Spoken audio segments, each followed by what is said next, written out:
Are the Browns, and again, your opinion, are the Browns better off signing a free agent who is a number one wide receiver? You're going to have to pay him a lot of money, without question.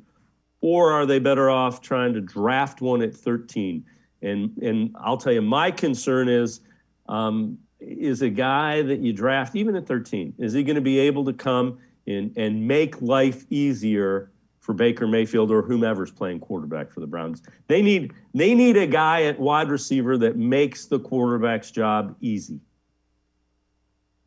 I say, why not both? I think if you're going to dream big. And what we know about Andrew Berry is if there's a weakness on the team, at least what you've seen in the past few seasons, he's going to throw a ton of resources at it. We saw what happened with the defense, and it was basically a complete overhaul of that side of the football.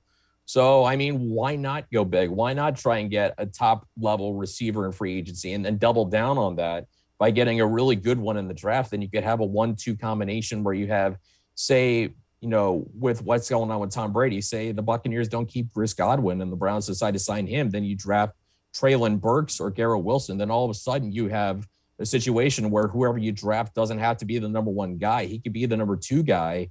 And you have the veteran guy you sign really draw a lot of attention away. And then you can have whoever you draft really kind of come along at his own pace. And obviously you would hope he comes in and has an impact like Justin Jefferson did, like Jalen Waddle and Devontae Smith did, not necessarily to an extent Jamar Chase did, because I think that's once in a decade type of rookie receiver impact. But I mean, considering how big of a need this is for the Browns, I mean, why not try and tackle it in more ways than one? Because I just think with the team you have and the talent that's on this roster, if this is the one big weakness, why not try and just throw resources at it and try to turn a weakness into the strength the same way they did with the offensive line in 2020 and the defense in 2021? Yeah, I'm with you. Here is a list of the free agent wide receivers. This by Spot Track. When you look at this list, I'm with you with Chris Godwin, and now that Tom Brady has officially announced his retirement, that doesn't hold Godwin there. He does have the ACL that he's coming off of. Who else on this list intrigues you as a potential guy that you'd be willing to pay some money for? And you're not going to do Odell Beckham Jr. We're not going to get, and we probably ain't getting Devontae Adams. But other than that, I mean, Devontae Adams would be the pipe dream. I think that would only happen if, the 1 in 100 chance or whatever you get Aaron Rodgers to come to Cleveland as well.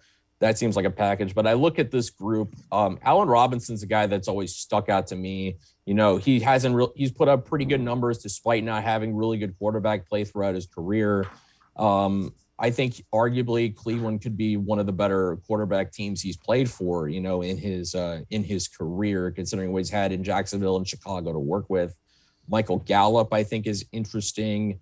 I like Christian Kirk a lot from Arizona because I love his explosiveness. He's got some really good ability after the catch.